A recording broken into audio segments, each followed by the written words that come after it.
With this podcast, I want to give a clear understanding about why juvenile courts are so complicated and why we learn so much about their mistakes in class. In the past, courts have shown us that they have a horrible, horrible understanding of children's minds. I mean, kids have been awfully treated in the legal system for years. Just look at Emmett Till. But yeah, one big thing I want to emphasize before I dive into some examples is something I found in my notes while I was putting this podcast together. Uh, the quote is, "In court, adult behavior is set, juvenile behavior is not." It was just like a small thing under a bullet point, but I think it can really explain why there have been so many problems in the past and why these decisions always seem so hard for judges to make.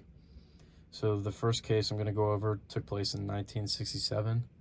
The case is in Galt. 15-year-old Jared Galt made an inappropriate phone call to a lady.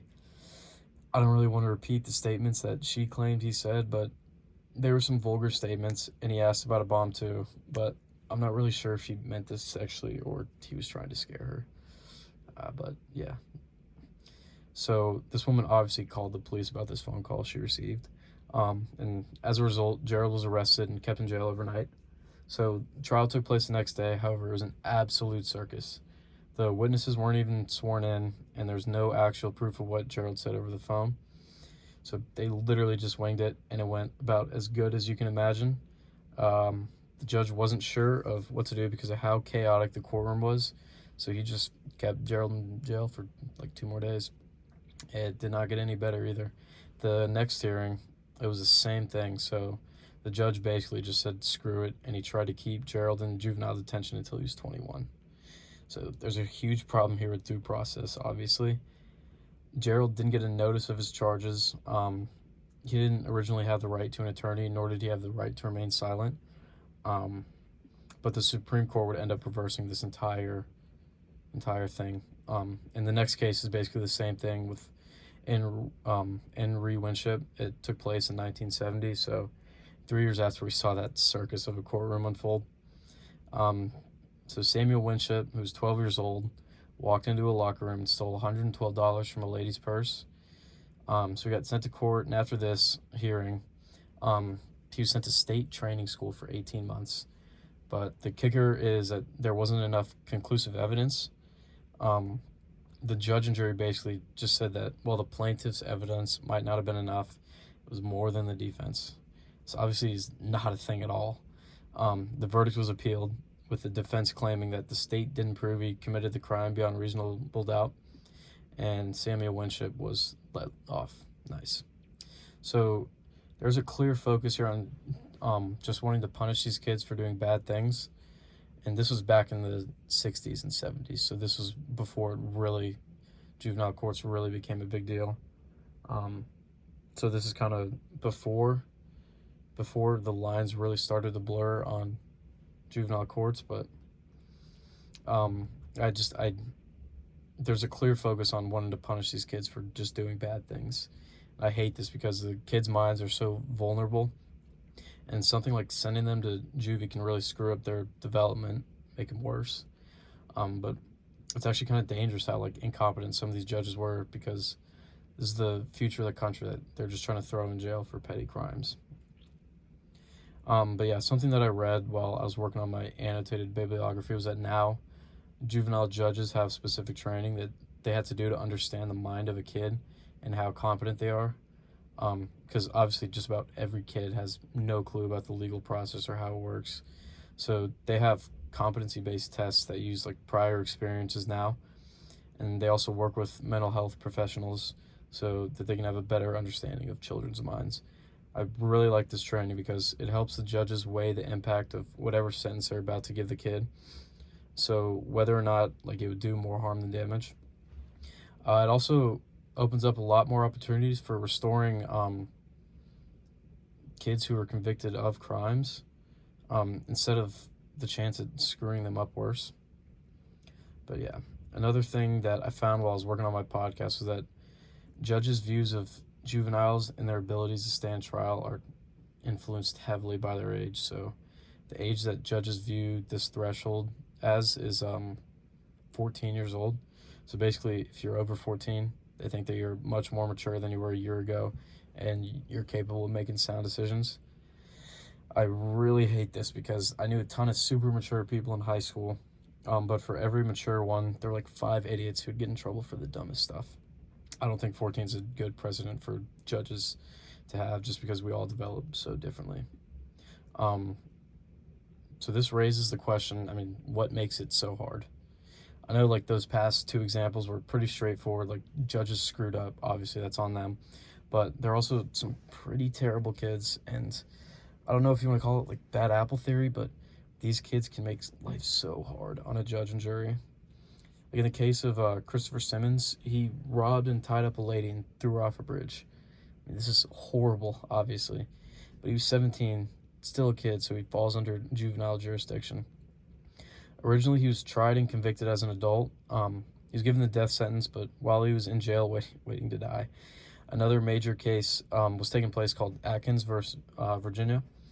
And the ruling in this case was that you can't give a mentally handicapped person the death sentence. But yeah, Christopher Simmons got wind of this and immediately went for another trial under these terms. He got what he wanted, kind of. I mean, he ended up getting jail for life instead of the death sentence. But yeah, he was protected by the Eighth Amendment, which stated that children are still developing. You can't give them the death penalty because it is too harsh. It's such a tricky thing when you have juveniles who are clearly messed up in the head. And a lot of people would obviously say throw them in the chair, but that's not going to do anything. I'm really on the fence when it comes to sentencing evil children like this, because obviously the death sentence is just not morally right to do, but can they become a functioning member of society again? It's like, I know your mind is clearly not fully developed in your teen years, but most should know that you can't just murder people. Something I was thinking about while I was like brainstorming this part of the podcast was how like a lot of serial killers start off killing animals when they're young. But like that to me just puts into perspective how weird of a spot it is to be in when you're sentencing young kids like this, because yes, maybe they are evil, but what do you even do about that? So like instead of trying to brainstorm what to do with a kid who's past developing and it might just be bad, I think learning to prevent it can be a much easier, better, more effective measure to take. This part's a little off topic, but this part right here, it's just off topic, so I don't know how to describe it, but yeah, so another group of young demons found themselves in a similar situation as Christopher Simmons. These 6 kids carjacked the Lillard family and made the family drive out to an empty area, shot all 4 family members, and left them for dead. They're serving life in prison, but what sort of stood out to me was that they all had clear issues at home. And, I mean, none of them were good at school. The youngest murderer in the group had an IQ of 85. He was a 14-year-old, which is the age judges really start taking kids seriously, but mentally he was 11 years old, which again is why I don't like that age. Not to mention he had a drug and alcohol problem since he was like 3. Just about all of them had neglectful, abusive parents as well. Again, it's so tough because these kids are horrible human beings, but how much of this can you pin on their bad upbringings, and how much of their upbringing can you blame them for? It's a really blurred line. So I found some research done by a group in Chicago that suggests there are steps to be made in order to prevent so many kids from getting sent to juvenile centers. And with this part, I like this part too, because it can kind of clear up how difficult it can be, because if you've got like cases like in Regal, like yeah, they're just idiot kids, but like the Lillard murders and Christopher Simmons, we'll try to prevent it instead of dealing with it. Hopefully they can do that though.